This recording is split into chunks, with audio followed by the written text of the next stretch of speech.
Habari. Hebu tuzungumze kuhusu roboti, eneo la kisasa katika urolojia. Upasuaji wa roboti unasikika kuwa wa kifahari sana. Ni aina ya juu ya upasuaji wa tundu dogo. Kimsingi ni mpangilio wa bwana na mtumwa. Sisi madaktari wa upasuaji ni bwana na mpangilio wa roboti ni mtumwa ambaye huiga tu harakati za mikono yetu. Faida za upasuaji wa roboti ni kuona bora, kukuza bora na usahihi bora wakati wa kufanya upasuaji ikilinganishwa na upasuaji wa kawaida wa tundu dogo ambao ni laparoskopi. Upasuaji wa roboti katika urolojia umepiga hatua kubwa.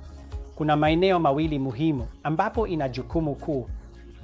Moja ni katika saratani ya tezi dume ambapo upasuaji wa tezi dume kwa msaada wa roboti umekuwa matibabu ya kiwango cha dhahabu.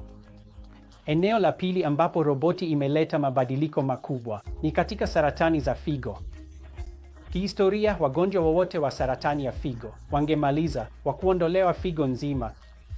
Lakini kwa upasuaji wa roboti tunaweza kuondoa sehemu ya uvimbe tu na kuhifadhi figo ya kawaida kadri inavyowezekana.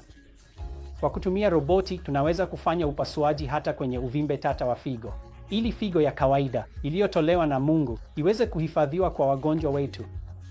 Sio tu saratani ya figo na saratani ya tezi dume, katika nyanja nyingi za urolojia upasuaji wa roboti umeleta mabadiliko.